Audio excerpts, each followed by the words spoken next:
গ্রামের শেষ প্রান্তে ছোট্ট একটি মাটির বাড়ি। সেই বাড়িতেই থাকত দুই বোন মেঘলা আর রোদেলা। নামের মতোই তাদের স্বভাব। মেঘলা ছিল শান্ত, কম কথা বলত, চোখে সব সময় গভীর চিন্তার ছায়া।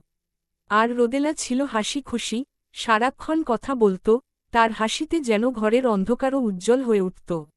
মা ছোটবেলাতেই তাদের ছেড়ে চলে গিয়েছিলেন। বাবা দিনমজুর, সারাদিন খাটুনি খেটে যা পেতেন তাই দিয়েই চলত সংসার। বাবা কাজে গেলে দুই বোন একে অপরের সঙ্গেই দিন কাটাত। মেঘলা রান্না করত, ঘর গুছাত, আর রোদেলা পাশেই বসে গল্প করত, কখনো গান গাইত।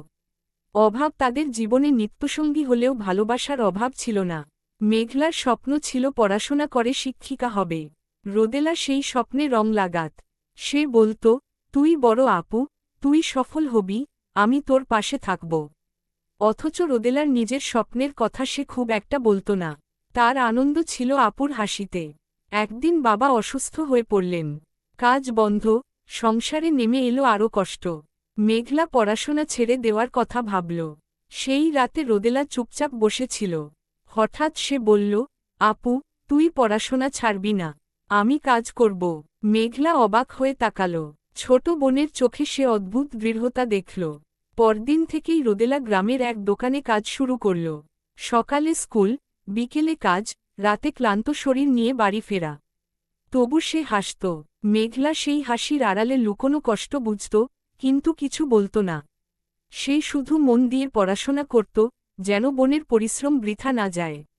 বছর কয়েক পর মেঘলা চাকরি পেল। প্রথম বেতনের টাকায় সে বাবার ওষুধ কিনল, ঘরে নতুন আলো জ্বালাল। রোদেলার চোখ ভিজে উঠল আনন্দে। সেদিন সে বলল, আপু, তোর স্বপ্নটা সত্যি হল। মেঘলা জবাব দিল, আমার না, আমাদের। সময় বদলাল, অভাব কমল, কিন্তু দুই বোনের সম্পর্ক বদলাল না।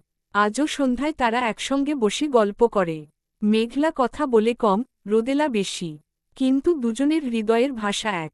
তারা জানে, পৃথিবী যত কঠিনই হোক, একে অপরের হাত ধরলে কোনো পথই অচেনা নয়। এই ছিল দুই বোনের গল্প, যেখানে রক্তের সম্পর্কের চেয়েও বড় ছিল ত্যাগ, বিশ্বাস আর নিঃশব্দ ভালোবাসা।